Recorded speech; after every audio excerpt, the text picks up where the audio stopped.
Today's episode is sponsored by our friends at New Jersey Digest. If you're looking for the latest in food and culture in our state, you have to check these guys out. Their website and social media is filled with top-tier curation like their coveted guides on restaurants and places to explore in New Jersey.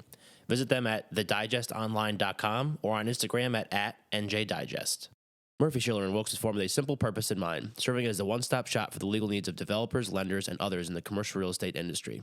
Based in Newark, the firm's attorneys represent clients in the most complex real estate transactions and land development proceedings, as well as property taxation, environmental and real estate litigation matters, and in the acquisition, sale, and leasing of all real estate asset types throughout the country. Their attorneys have broad private and public sector experience coming from top national law firms and high-level governmental positions. Through the development of individualized client-focused strategies, their team works tirelessly to create a blueprint for success and advance their clients' interests in every matter. To learn more, head to murphyllp.com or give them a call at 973-877-6984.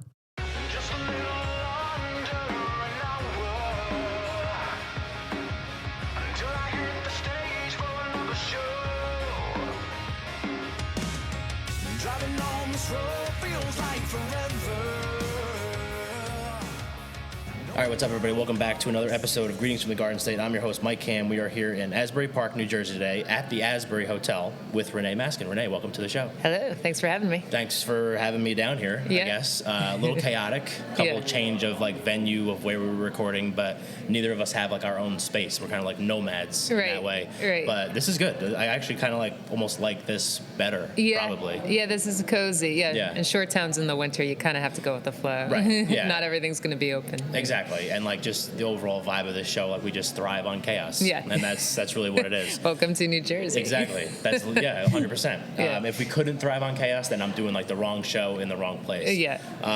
Okay, so before we kind of get rolling and learning more about you, so I reached out to you because I forget how you popped up on my Instagram feed, and I was clicked on it, and then I started listening to the music, and I really dug it, so I was gotta ask to have you on. So Thank you. It's on my car. A few songs are on my car playlist. Cool.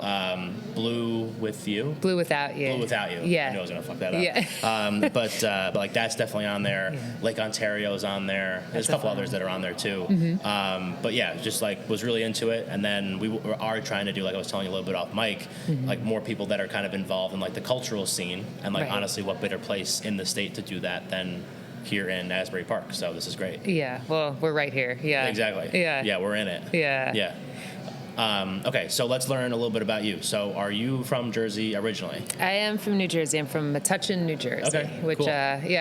Near New Brunswick, for those people who don't know it. My family on my father's side's an old New Brunswick family. My mother's family was from South Edison. Okay. So I grew up in Metuchen. After college, I moved to Brooklyn for a couple of years, thinking that was a music move, an artistic move, it's where the artists go. And after about 3 years of that, found that I was tired of living in the city. For 2 years, I had a great time, and then year 3, I was I'm ready to.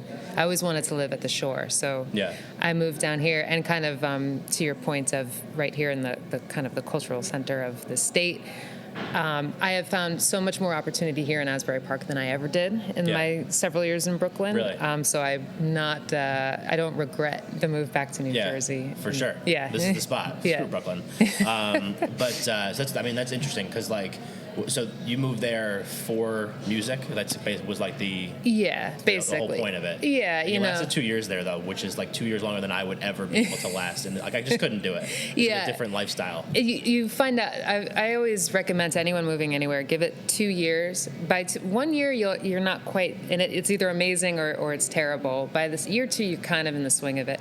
It took me 3 years to leave, but 2 were fun, and by the 3rd, I realized how much I do need nature. Yeah. I kind of thought grass or a tree mixed in every now and then. I'm not that hippie-ish, and so I was I'll be fine, And then it's no, when you get off the train from New York and you wind up back in Metuchen, and you smell the grass and you hear the birds, and it suddenly feels like paradise. You're what? I'm in the wrong place. Yeah. When Metuchen feels like this golden, amazing Mecca. It's I got to get out of New York. Yeah. So take me through kind of the musical background. So obviously that's why we're here. That's what you're career is essentially right now. Yeah. So like, was that always something that was part of your life growing up? Pretty much. Yeah. Yeah, I started taking, well, before I took any guitar lessons, I was kind of musical and I sort of knew it. Like we'd have toy Casios lying around and I'd listen to the TV, like Coca-Cola jingle, and I'd play it. So I kind of knew I had a little thing. I don't come from a musical family, so I really kind of figured that out on my own. But when I was 13, took some guitar lessons. The second lesson, my teacher taught me how to play a basic power chord that you can slide around and play all kinds of songs with. Yeah. That day I came home and started writing songs. So, it really wasn't even like a conscious choice, like I want to be a songwriter. Like it just started happening, and I never strayed from it. Yeah, you know? That's interesting. Yeah. And like it's funny because we've had other like musicians or people that like have been involved in music in some capacity on the show in the past, and some have said something similar. Or not, actually, no. Most have not said that. Like they come from some background where it's like, at the very minimum, like Manny Cabo, who actually does like the intro song for our show, he was on The Voice. Cool. Like his dad had like this huge vinyl collection. Like all he would do was just play records like all day. Yeah. And like he just got like it was just in his head like all the time. Yeah. And so when you started kind of going down the career path of like music is where I'm gonna go. Yeah. Coming from not really like a musically inclined family where they're just like, what the fuck? Yeah. Oh yeah. Yeah. They were Like, like, come on, Renee, they're like, you need some Plan B action there. Yeah. But it's funny. But to that point, there's they instilled a very heavy work ethic in me, which I appreciate. Not coming from the music world, they're like, well, we don't really care what you do necessarily, but you need to make sure you're taking care of yourself and you can put food on your table and a roof over your head. You're not asking anybody for anything. So, in that way, I'm glad that they came from like a very like strong work ethic. Yeah. If you're gonna do it, you gotta do it. Yeah. And there was no coddling. There was no like, we want you to go out there and do spread be your wings. you. They were like, you got to pay the bills, so figure it out. So, but they're also they're so supportive. They come out to shows. When I was in a band and we opened for the Pretenders, and it was like you couldn't get my mom to stop telling strangers about it. I was like, Mom, relax. Like this person does not know me. It's cool, you know. Right. So it's not like they're anti, but they didn't understand, and I really had to just fend for myself. But I think that's made me stronger, and it's just my work ethic is kind of because of that. No one's helping me. I'm doing it myself. Right. Exactly. Yeah. And then because you're mostly like solo stuff, right? These days, yeah. I picked up a band. I'm playing with Mike Nordsey, who's like the premier bass player in New Jersey, and Ben Ross, who actually lives in Queens now, but he's from Monmouth County. And so they've been my backing band. I've got little side projects, but for the most part, right now, I'm kind of soldiering on as a solo artist. Yeah. And you like that? It's I don't want to say that you. That was more of a question. Yeah. I want to be like, you like that. Yeah. Right. Yeah. No. I do like it. But there are pros and cons to everything. So when you're playing with a band, it's more fun. Right. Like you're just like vibing off of other people. You've got people to collaborate with, and you get ideas and things that you could never do yourself that are available. But when you're doing it yourself, you do have that level of control. And it becomes sort of satisfying. The gigs are not as fun to play by myself, but when I do a good job, I get to go, I did a great job. And when I don't do a good job, I can't look around and blame anybody else. I have to take a hard look at like, okay, this is what you did. You got to fix it next time. And there's something rewarding about being able to just work in that way. Right. So we're talking about like your music a little bit, and also kind of going back to like the, I guess, influences early on. Were there like artists that you kind of were like, this is the type of music that I really like, or was like, did that play a big influence in kind of the music that you play and write now? Yeah, of course, but it's been like a journey, because I didn't have parents who had a lot of guidance with music, classic rock and all that stuff. I have a twin brother, so I didn't have like an even older sibling that had the experience of like, I know what the cool stuff is. We were sort of figuring it out together on our own.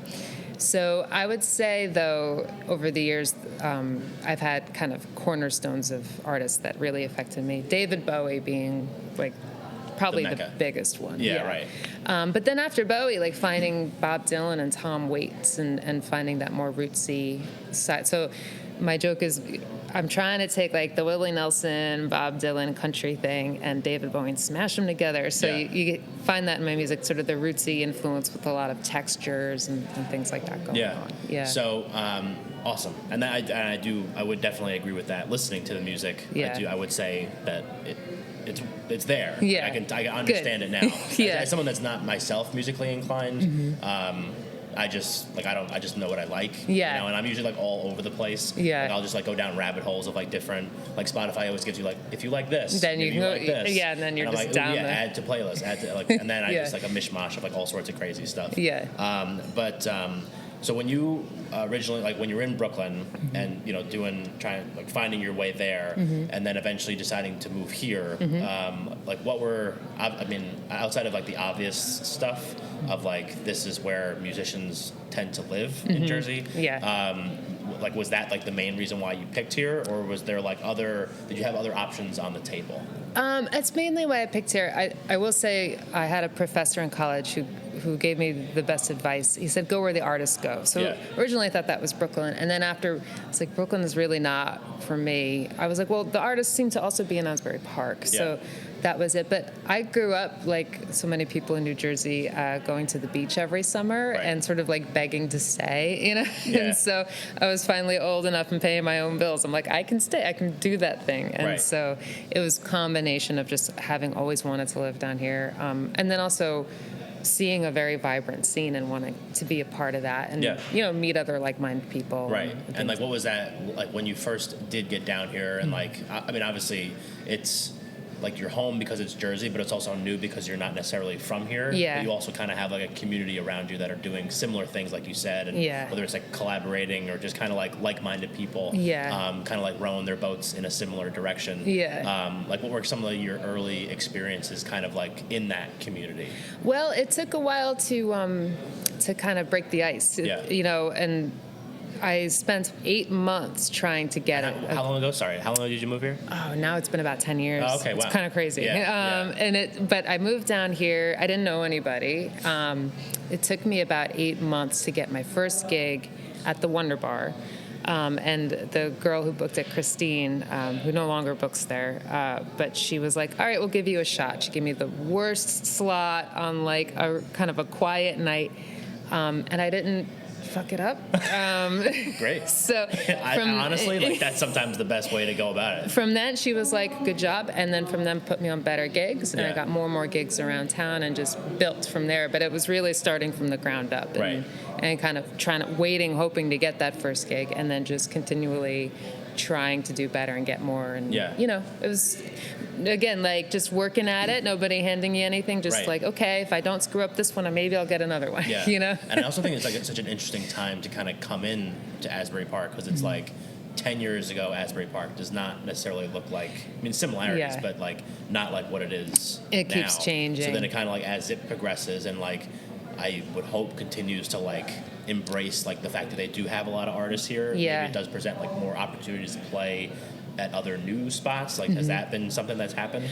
Yeah, I mean, the pandemic has kind of thrown a wrench in everything. And then now, you know, with Langosta closing and it's a little up in the air, like what's going to happen there. Hopefully they continue to have music and stuff. You know, when I was in Brooklyn, I was on Bedford Avenue. So I lived in this spot that was going through a very rapid gentrification. Everything's changing around me very fast. Now I've been back since, and it's like now like a Whole Foods and an Apple store. I'm like, I could have stayed in Metuchen for these things.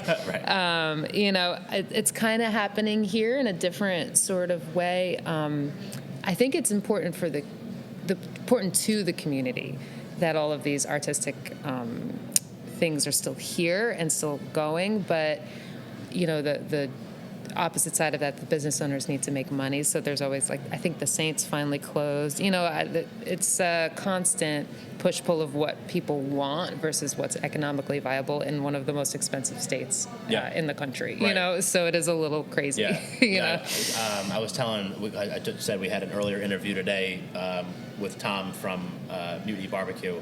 And then over the summer last year, we had an interview with Tim McClune, who owns like basically all those restaurants right there. And he was talking about how like the one thing that like he's even worried about is like the over gentrification of Asbury Park and like almost almost losing what makes this place overall like a very special place. Yeah. I mean, like sitting on the boardwalk and just kind of like taking in all the people in and just like what's going on. And it's like one of the greatest experiences you could ever have in life. It's amazing. Right. You know? And while I know that they're trying to like keep hold on to it as much as possible. Like it just seems like it's kind of like you said, progressing in that way, but also still having like its roots. Yeah.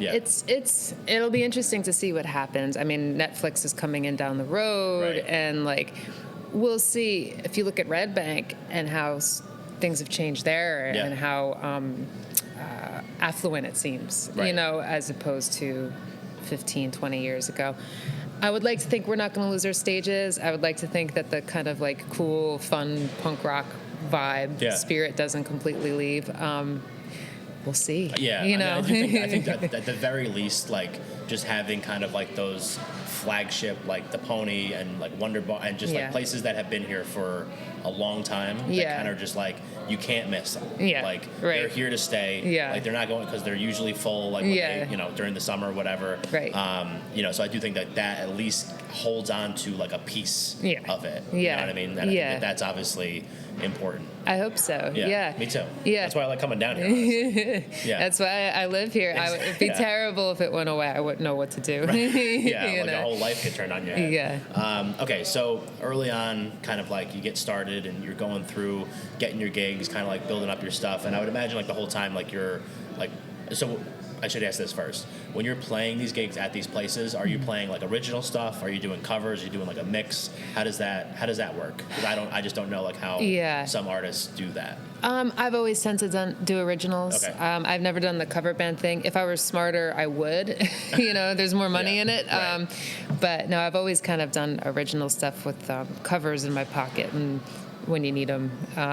But yeah, I've just been doing the original scene. It's funny, my friend just texted me today a picture of him playing at the Cove, which was down in like Sayreville back when we were kids, and how much has changed and nothing has changed too. Just like, you know, kids or older, you know, adults just making original music and finding places to play basically around the shore. That's where it really seems to happen. Yeah, you know? For sure. Okay, so I did not mean to take a break this early, but I just looked at my camera and it's not even recording. So that's really great, but that's okay because obviously most of the stuff we do is audio anyway. So and I know it got at least the beginning part of that half, so I'm going to fix that. This is good. So we'll take our break now, a little bit earlier than I thought. I'll fix it and then we'll come back for our second segment and learn all the stuff that's going on now with you. So this is the Greens with the Arts Day podcast. I'm Mike Ham. We're here in Asbury Park with Renee Maskin. We'll be right back. The Mayo Performing Arts Center is the heart of arts and entertainment in Morristown, New Jersey. MPAC presents over 200 events annually and is home to an innovative children's arts education program. To see MPAC's upcoming schedule of world-class concerts, stand-up comedy, family shows, and more, head to mayoarts.org or just click the link in our show notes. Bored of going to the same park? Want to try a new local adventure? Well, then check out njspots.com, your home for finding a new spot to discover right here in New Jersey. With dozens of maps to check out, local hiking spots, family-friendly places, and seasonal suggestions, NJ Spots is waiting for you to find somewhere new to explore. That's njspots.com. All right, we're back for our second segment of this episode of Greetings from the Garden State. I'm Mike Ham. We're here in Asbury Park with Renee Maskin. So we had to bootleg the camera a little bit because I had some issues with my SD cards. And imagine if I had to record a whole other episode today, we would have been totally screwed for most of the stuff. But we're going old school on the laptop with the camera, but still got the mics going, which is fine. We'll make it work as best we can. I know we got some stuff at the very beginning. So we'll use that as our promo materials, I promise. I'm not going to put that on Instagram and make us look like shit. But yeah, so we left off, I'm pretty sure, around the time where we're talking about like when you do play these gigs, if you're doing original or covers. You said you're doing original stuff, which is great. Kind of like, so has living here in Asbury Park influenced this type of music that you play overall? Are you sometimes in like your head almost like, well, if I maybe kind of shift gears maybe this way a little bit, maybe I'll get more gigs? Does that ever come into play too? Not really. I mean, there's so much going on in Asbury Park, and what's sort of interesting about it is like, kind of like we were talking about offline. If you want to go to Blues Night, you can go to Blues Night. If you want to go to Emo Night, you can go to, like, there's so many people here making things, but it's not like there's just one defining sound or one defining style. There's a kind of a mishmash. So it really doesn't play too much of part. And like it's funny to see, like, we live in New Jersey, like the Garden State, so there is people doing country music, even, and then, you know, there's a lot of hip hop and stuff going on too. Like, it's really kind of all over the place. So I just kind of do me. I just live in my own little musical bubble and just And so I guess maybe even on the flip side of that, because you are exposed to all these other kinds of, does that influence in any way? Just like being around people that are, like, if you're living in a community where there's so many people that are making things. I mean, like, to me, like, I like to be around people that are doing similar stuff to me, but just like do it differently, because then I can take maybe like a piece of what they do and bring it here to like my show. And they may do like a totally different show. And I don't know if that's the same in like the music world or not, but it's, you know, it's so, there's so many of us. You can't like throw a rock in New Jersey without hitting 10 musicians, you know? So I like playing with people who of similar mindset or maybe of similar temperament or something, but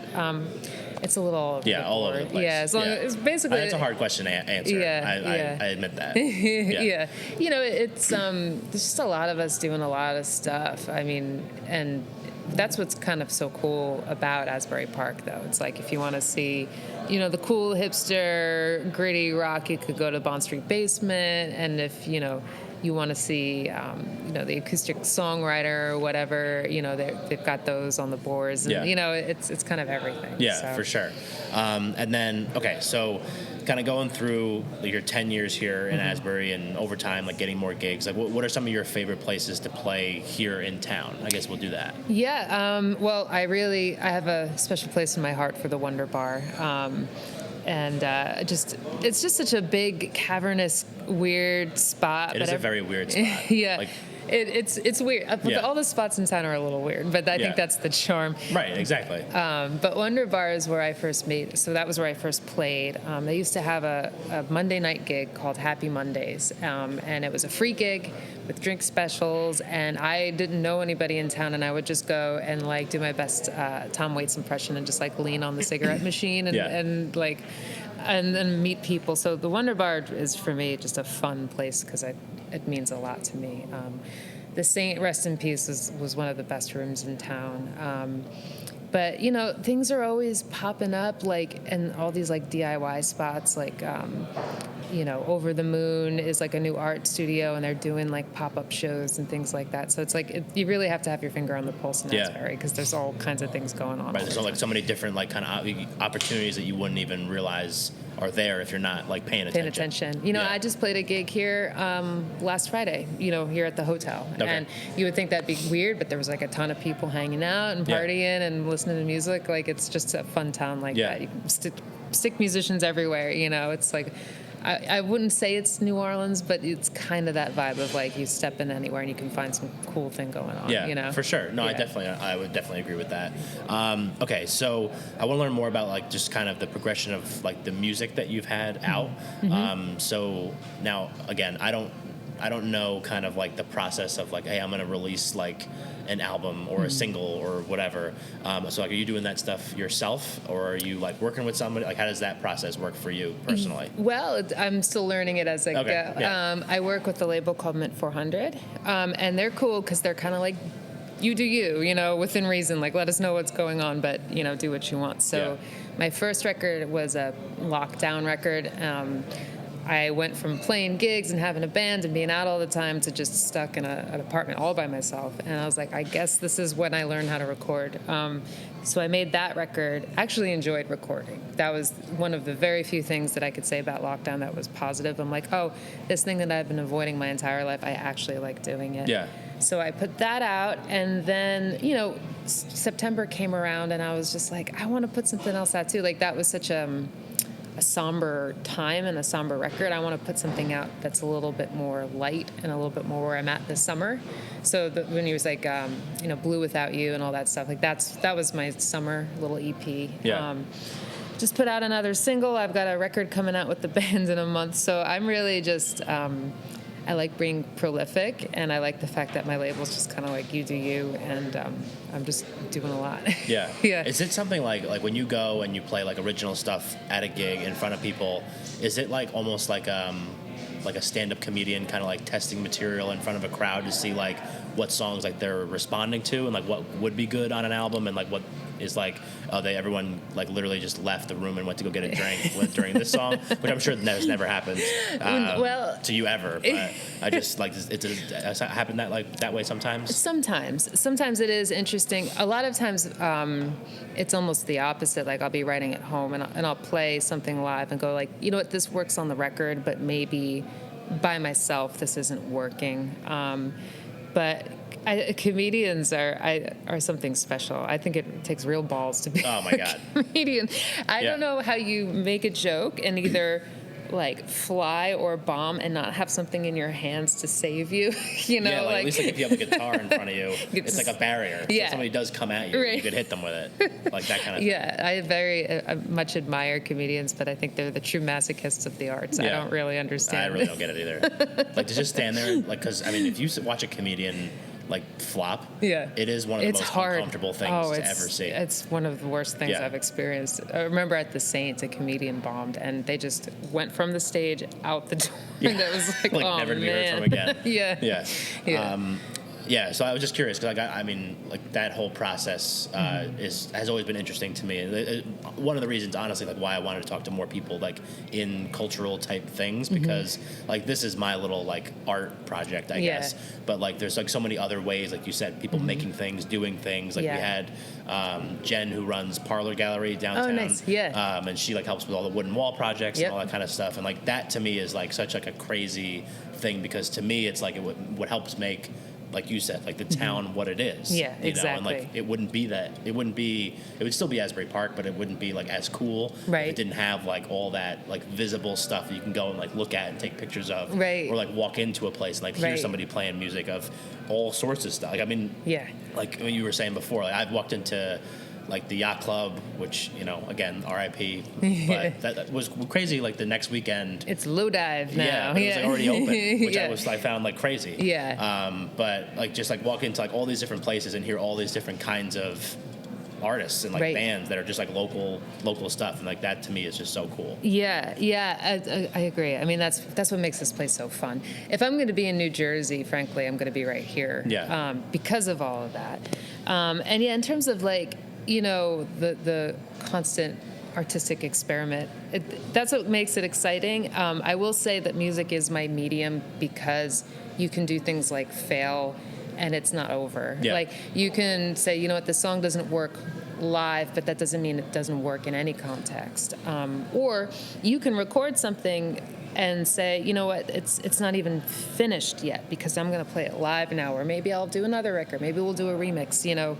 I was a visual arts major and then found that I would get very stressed out about the finality of finishing a drawing and putting it on the wall, and either it sells or it doesn't, and then that's where it lives for the rest of its life. You know, I like the... You can't unhear something. Yeah.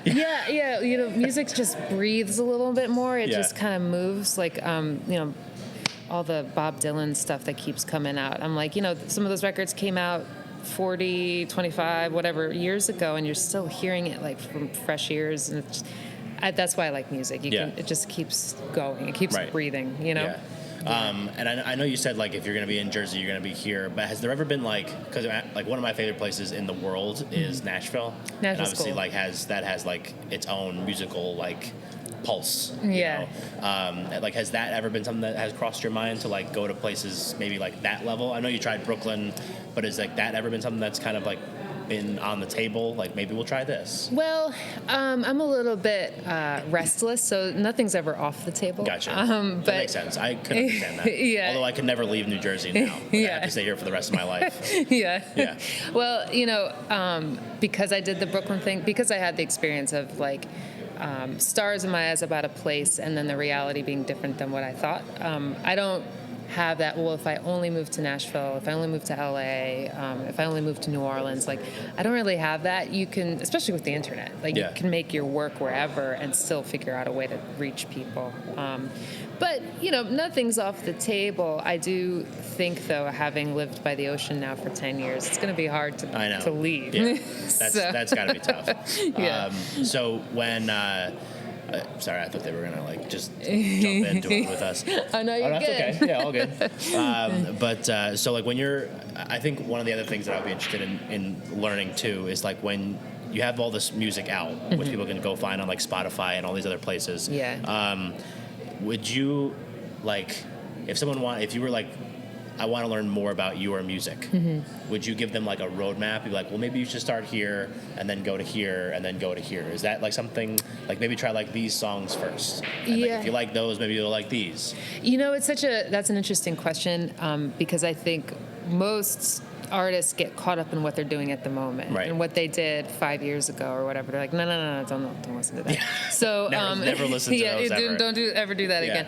So I have a little bit of that. I might say, you know what, try this one first. But right now my solo material is all pretty fresh. So it'd be like, just listen to this solo stuff. This is like kind of where I'm at. Yeah. Yeah. And like from what I'm gathering too, like there's this big push from you right now to like kind of almost produce more stuff. Like I think when we talked, we were trying to get a date on the calendar, which we went back and forth like a bunch of times for. It was partly of the reason was because you just had like a lot of stuff going on. I think it's a little bit of a sickness though, because I like being busy. I like feeling like there is something on the calendar, that I am working towards something. I don't like being stagnant or feeling stagnant. It actually makes me a little crazy. Yeah. So it's like between the gigs and, you know, putting out the single, and I was working on some charity recordings, and it's like, I do like to keep moving. I don't like to sit still. It's like a shark, you know? Yeah, right. You stop swimming, you die. Yeah. I mean, that's a real thing. Yeah. And then, like, going on tour, is that ever something that you do? Yeah. And in fact, the last tour I did was up to the New England area, and I'm working on booking my New England tour for the fall. So, I'm starting to get back out there. I did that a lot more with bands. Still figuring out, like, solo, how I do that and where I fit and all that stuff. But yeah, I'll be doing some touring later this year. For sure. Like, how does that work? I know that's a very broad question, but like you said, trying to find ways that you can kind of get out there and like touring as a solo artist is obviously like sometimes more difficult. Maybe sometimes you have to like latch on to somebody. Like, how does that all kind of like operate? I guess. You know, it depends. And frankly, because the pandemic kind of messed everything up, I think I'm kind of relearning. And I think everybody is like how to do it right now. How in to this do new it. world kind of thing. Yeah, and like who to talk to. A lot of what this whole music thing is, for better or for worse, is putting yourself out there and making connections. So like, I could just sit at home and, you know, smoke pot and watch Netflix and record and then hope anybody gives a shit. But a lot of really what I do is, you know, community based, like meeting people, connecting. I help you, you help me. We all do this stuff together. Yeah. So what is touring like now? That's a good question. You know, I'm going to be up in Boston with some people that I met through the label, and we're going to do some dates and stuff like that. So refiguring it out, you know? For sure. And then I guess another question too. I have so many just random off the wall questions. So sorry for that. There's no flow. No, that's fine. And then also my camera died again. Oh no. So I think like one of the things too is like when you release an album, is it just kind of like almost like oh, okay. And I know you said that you don't do this, but I'm sure that there has to be some sense of like, I just put all this time and effort into creating like, almost like curating like these songs for this album, and this is what I'm trying to like, the message I'm trying to convey. Yeah. And then it being done. And then like, kind of like what's like the feeling when you're done with that? Is it just like a relief? Is it like, okay, now I have to work on the next one? It is a little bit of both. Okay. It is a little bit like, this is done, it's complete.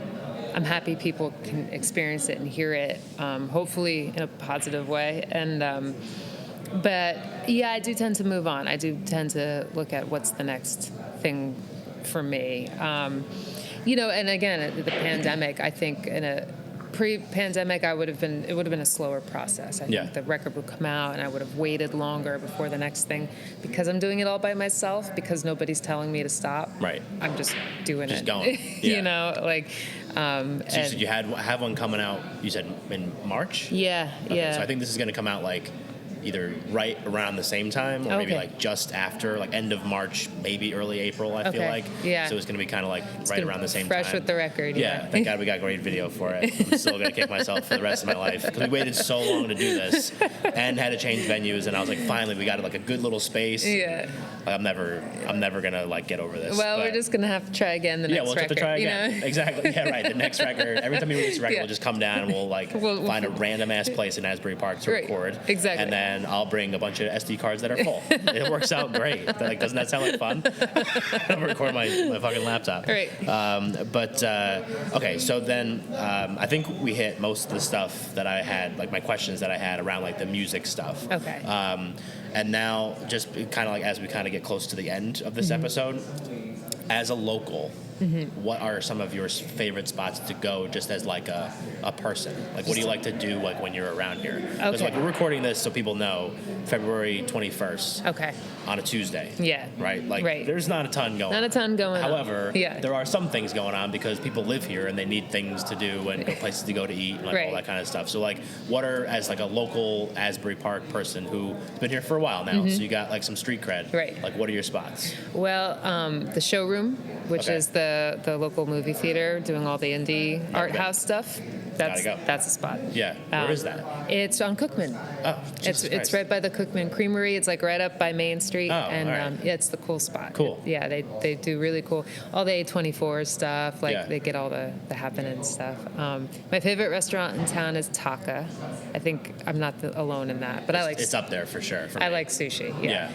Although the secret, and I don't eat this anymore, but the secret is they make a great meatloaf at Taka. Yeah, I haven't had it because I don't Who eat. would ever even think to get that at Taka? Exactly. Yeah. So that would be a local secret. I don't know. It's so funny because I live 2 blocks from the beach. It's sort of obvious, but I just kind of like wake up in the morning before work. I take a walk and hang out and have like a coffee on the boardwalk and. Do you like beach bum it all summer? I mean, obviously outside of like getting stuff done, and Yeah. working and Yeah. like going to play gigs and all that kind of stuff. Yeah. But when you're not, are you just like beach? I try to, yeah. Especially it's like after hours, the lifeguards come off the beach, Yeah, right. and I find myself waiting onto the beach to go get my evening swim and all Yeah. that stuff. Yeah. It's funny when I'm not walking around in like full, Renee costume. I will be in the water, Yeah. So yeah. No, it's awesome. And Yeah. ultimately, like that's why you're here. Yeah, you know? yeah. It's true, and it is hard to imagine my life like landlocked when I really do like vibe the ocean. I'm always swimming, and my boyfriend's a surfer. It's like I don't think it'd be hard to leave. Yeah. Yeah, for sure. So. And then I guess my last question, which I just forgot what it was off the top of my head. But so this has been great. It'll come to me as I'm going through like as you're saying goodbye, this you're end like, thing. wait. But I think that it's just been so cool to just kind of like get to know someone. Oh, that's what I wanted to know. Community stuff. Obviously, you have like the artist community. Right. But then like as the community, like the demographics of Asbury Park start to change and different people start to come in and like all that kind of stuff. Obviously, they're coming here for certain reasons. Like it's a short town, and there obviously is like the cultural stuff that this place has that other short towns just don't have. Yeah. Have you seen has there just been a change in like how the community interacts with local artists, or is it still pretty positive? I think we kind of talked about that a little bit at the beginning. Yeah. But more on just kind of like the artist to artist side. The artist to artist, I think it's still pretty positive. Like it's always a little bit competitive. There's always way more bands and musicians than there are places to play. I Sure. think that's true across the board. Yeah. But I've seen also a lot of shift towards just getting like the West Side involved and a lot of intention on the music stuff going on the West Side of town, which was never a conversation that was being had when I first moved. Right. And now it's like, okay, they're trying to revitalize venues over there and things like that. So it is a really cool, positive conversation that's been developing. As more people buy up this town, it becomes gentrified. I think a lot of people are going like, wait a second, we can't lose the things that made this place cool in the first place. Yeah. Like, so what do we do? The reasons why people lived here or moved here, I mean. Yeah, exactly. So there's definitely a big push from a lot of people who've been here, just like, how do we keep this cool? Yeah, how do we make sure? Yeah, you know, absolutely. And I definitely agree with that because it's got to stay cool. Or like, then where am I going to go? I know, where am I going to go? Exactly. Okay, so this has been great. I really appreciate you doing this with us today. Yeah. So if people want to like learn more about you, listen to the music, what are some places you would recommend them going to do that? Well, my Instagram tends to be pretty up to date, and it's just Renee Maskin, my name, ReneeMaskin. And I'm on Spotify. I'm going to have a website up eventually, but it's not up right now.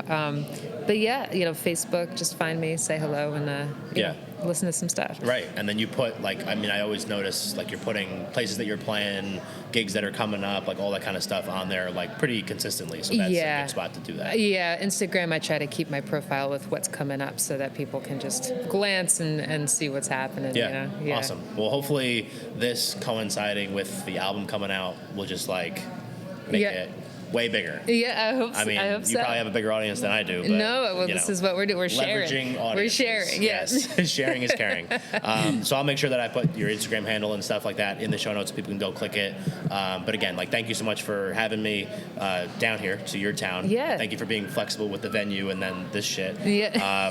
But this has been great. Like, I really appreciate you doing this. Yeah, this has been a lot of fun. I'm glad we're here. Yeah, me too. So for everybody listening, thank you again. Like I said, I'll put Renee's stuff in the show notes, so go click it, check it out, listen to the music, catch her at a gig down here in Asbury Park or wherever at some point soon this year. I'm Mike Ham. This has been the Greetings from the Garden State podcast. We were here in Asbury Park at the Asbury Hotel. Thanks. They don't even know that they hosted us today, but we'll give them a shout out anyway. With Renee Maskin, thank you for listening, and we will catch you next time.